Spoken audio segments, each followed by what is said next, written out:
हम सब जानते हैं कि हनुमान जी प्रमुख आराध्य देवों में से एक हैं और जहाँ जहाँ भारतीय रहते हैं वहाँ वहाँ उनकी पूजा की जाती है। ऐसी कोई जगह नहीं जहाँ हनुमान जी की पूजा नहीं होती है।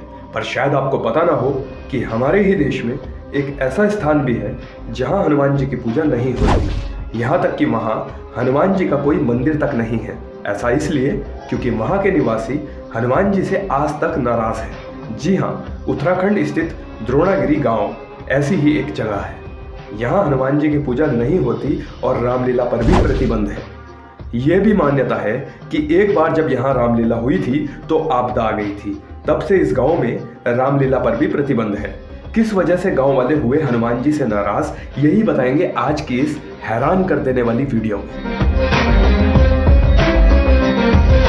दरअसल मित्रों, उत्तराखंड के चमोली जिले में जोशीमठ से मलारी की तरफ लगभग 50 किलोमीटर आगे बढ़ने पर जुम्मा नाम की एक जगह आती है।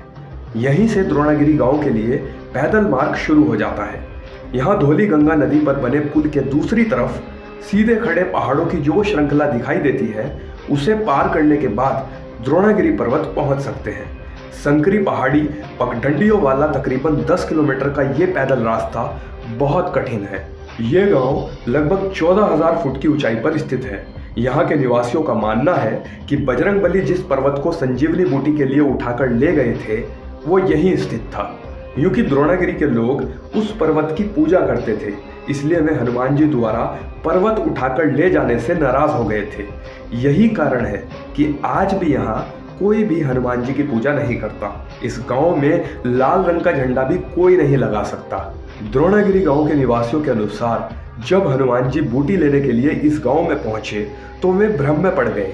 उन्हें कुछ सूझ नहीं रहा था कि किस पर्वत पर संजीवनी बूटी हो सकती है। तब गांव में उन्हें एक वृद्ध स्त्री दिखाई दी। हनुमान जी ने पूछा कि संजीवनी बूटी किस पर्वत पर होगी। वृद्ध स्त्री ने द्रोणागिरी पर्वत की तरफ इशारा किया। हनुमान जी उड़कर पर्वत पर गए, लेकिन वहां बूटी कहाँ होगी ये पता न कर सके। वे फिर गांव में उतरे और वृद्ध महिला से बूटी वाली जगह पूछने लगे। जब वृद्ध महिला ने बूटी वाली जगह दिखाई तो हनुमान जी ने उस पर्वत के काफी बड़े हिस्से को तोड़ा और पर्वत को लेकर उड़ गए। बताते हैं कि जिस वृद्ध महिला ने हनुमान जी की मदद की थी उसका सामाजिक बहिष्कार कर दिया गया था।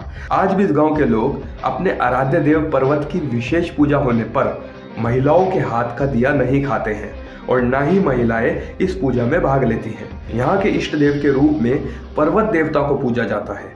गांव के लोग पर्वत देवता की पूजा करते हैं, हनुमान जी की पूजा नहीं करते। यहाँ रामलीला का आयोजन भी नहीं होता। यहाँ सर्दियों में भारी बर्फबारी होती है। इस वजह से गांव के लोग यहाँ से दूसरी जगह रहने के लिए चले जाते हैं। गर्मी के समय जब यहाँ का मौसम रहने योग्य होता है तो गांव के लोग वापस यहाँ रहने के लिए आ जाते हैं। हिंदू धर्म से जुड़ी कहानियों को जानने के लिए चैनल को सब्सक्राइब करें, लाइक करें और बजरंगबली के लिए कमेंट करें। धन्यवाद।